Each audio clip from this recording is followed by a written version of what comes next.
aspirations, and you're putting, at least a couple games a year, probably coming down to kickers, and you had a rookie kicker that just wasn't ready to handle it. So, I think it's a combination of the organizational philosophy to go after a rookie kicker in the draft, as well as maybe, Priefer. I don't know if you can say he didn't pick the right one, because ultimately Bailey Daniel Carlson, turned out to be pretty good in Oakland. So I'm a little leery to put a lot of blame on Priefer. I think, there is some blame to be put on him, but, they wanted him back, and it was just really Priefer's decision. So I think that the job security and the fact that it was Cleveland had a lot to do with him moving on. One more question about Priefer. I do want to thank Mississippi Pub, MississippiPub.com. Inver Grove Heights, great place. Remember this place next year during Vikings training camp. It's only about 10 minutes away, and you can get to sit right on the river, overlooking the river. Of course, you can do that any time of the year. In the nice weather, they have the patio, but they still have everything featured year-round. They can host a private party. They do look out over the marina. They have a daily happy hour with appetizer and drink specials. They serve breakfast 9 o'clock to 11:45 a.m. Saturday and Sunday with Bloody Marys or whatever else you might want. They have the Ace Fish Fry on Friday. They have ribs on Saturday, every Saturday, 2 p.m. until they're gone. Full rack, $16, half rack, $12. So check out MississippiPub.com if you're in the Inver Grove Heights area. And remember, next year during training camp, and also they do partner with Beaver Island Brewing to support this program. So check out Beaver Island Brewing, which is a great brewery out of St. Cloud. I guess my last question on Priefer, we saw a lot of ups and downs. There was a time when he was thought of as maybe a future head coach after he had some success with Blair Walsh. And he had his downsides with punters and kickers, whether those are his fault or not. Just looking back at his tenure, what kind of a grade would you give him overall? That's a good question. I would say probably a B to B minus. The kickers, obviously, bringing that grade down. I think his coverage units have generally been very solid during his tenure. Obviously they struggled a bit with Devin Hester during his days in Chicago, but who didn't? And I think the coverage, the protection was very good. The philosophical thing that I think I disagreed with him on quite a bit was he had this idea that punters, is all about directional punting and not necessarily trying to boom it. And I think the best punter that the Vikings have had in the Priefer era was last year with Matt Weil, who could boom some big kicks. And, perhaps, Priefer got away from his previous philosophy a little bit there.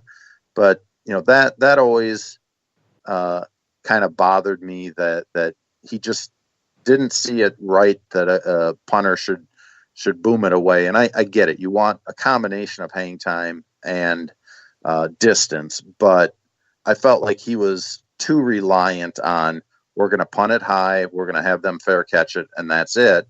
And the Vikings were often in the bottom 10 in the league for gross and net punting average, so that I think was a drawback. But I was pretty impressed with the discipline of his coverage teams, and the way that Mike Zimmer wants to run things with his team overall. I think it fit really well with what Zimmer was looking for. Yeah, I can't disagree with anything you just said. Let's get into cap space and free agents. Obviously, the initial reaction after last year was, hey, go spend some money on the offensive line. Is that possible? Well, where they sit right now, I don't see it where they can go after a Riley Reef sort of a contract with any big free agent offensive lineman. But that said, I don't think there is going to be a big offensive lineman out there that, is going to command 10, 12 million a year. But I do see some ways for them to free up cap space. And, the first way I think is going to be really controversial for Vikings fans. But I think for the overall good of the team, looking at moving on from Everson Griffin, whether you can trade him, restructure perhaps, or simply cut him may be an option. And right now he's scheduled to make they would save 10.7 million on their 2019 cap if they would either trade or release him. And I say that only because I think Stephen Weatherly played very well when filling in for the 5 games that Everson Griffin wasn't there and didn't start. So I see that as, if you're just looking at it strictly from a business perspective, that is a possibility. Now, when you factor in the mental health issues and everything that went on there, is it a callous move? I'm not really sure. I think everybody can judge that on their own, but I would also say this in the Vikings' defense: they stuck with Griffin during that whole ordeal. And so I think they treated him well during that period. You can look at, they let go of Brian Robison last year, and that had nothing to do with anything off field. Robison was a great leader in that locker room, but yet when it comes to cap money, every player in the league realizes, at least every veteran realizes, how much of a business it is and how much at peril their job is, especially when they're making big bucks and they may not be performing at the level they had previously. And, Griffin's in his 30s now, so there is going to be a decline at some point, and we may have already started to see the beginnings of it. Right. I mean, that's the thing, is they might be able to cut Griffin and legitimately say, well, when you're paying at this level, you're paying for production, and whatever reason, if for whatever reason production drops, if you don't think that they can perform to a certain level, I mean, that's what you deal with in a league where there's no guaranteed money, whether it's mental health, physical health, off-field problems, whatever it is. Anybody who signs a large deal and doesn't have it fully guaranteed is going to be facing this, whether it's mental health issues or not. Yeah. And, I would ask people, if you're looking at it just from a bottom line perspective, financially and production wise, what would you rather have? Would you rather have Everson Griffin starting and Stephen Weatherly not getting a lot of playing time because he's behind Griffin? Or would you rather have Weatherly in there and if there is a legitimate big time guard available in free agency, would you rather have that? And my answer would be, given where this team is and where their weaknesses are, I would rather have Weatherly starting and be able to afford a big time free agent guard. Right. I can't disagree with you once again. What's up with Trey Waynes? Where do you think he is in terms of his status with the team?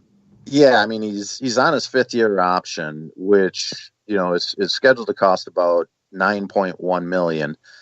But that's only guaranteed for injury, and he finished the season healthy. So, the Vikings could potentially move on from him. But I think more likely would be, if you're trying to create a little more cap space, take that 5th-year option and say, look, Trey, we'd love to have you around for, 3-4 more years. How about we work out a long-term deal that lowers that cap number by $2 or $3 million?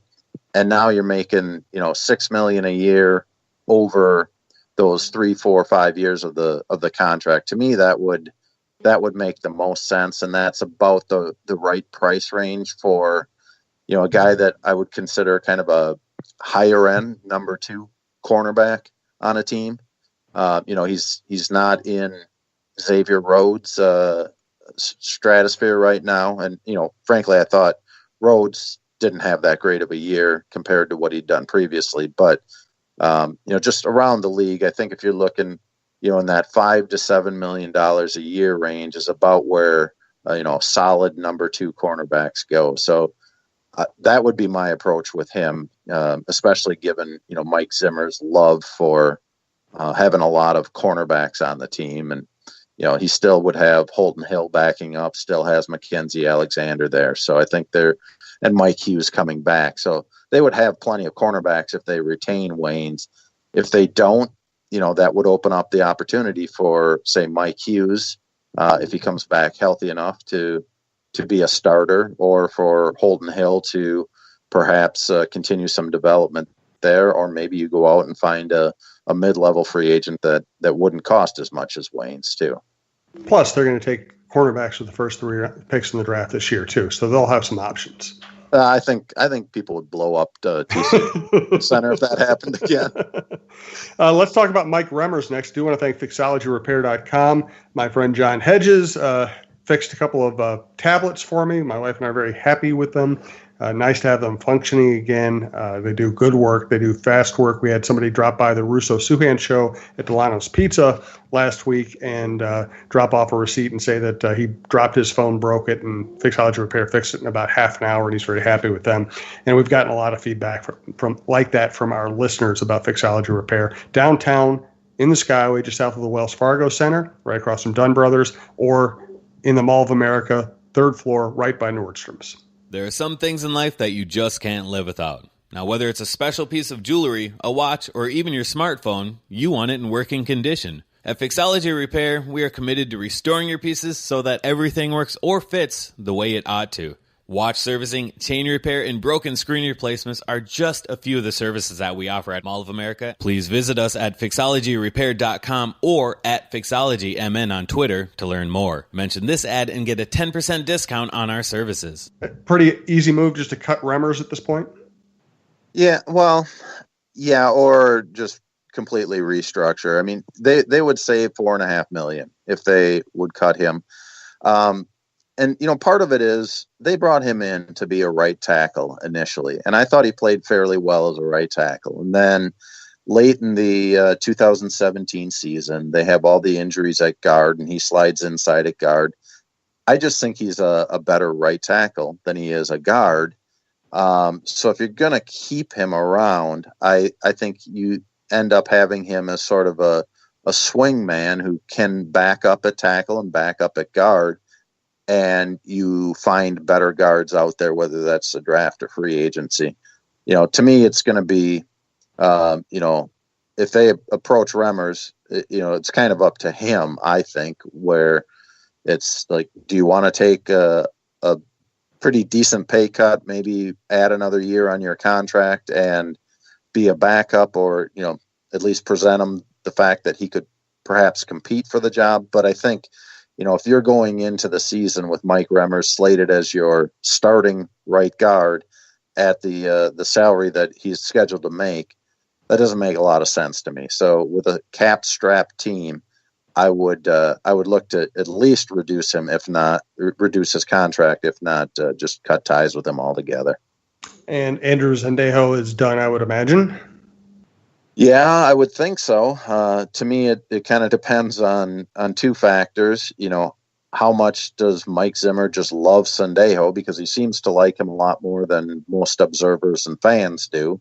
And also, Anthony Harris is scheduled to be a free agent. So, Sendejo is scheduled to make $5.5 million this year, and none of it would be affected. Their salary cap wouldn't take any bit of hit if they released him. They would save all $5.5 million there.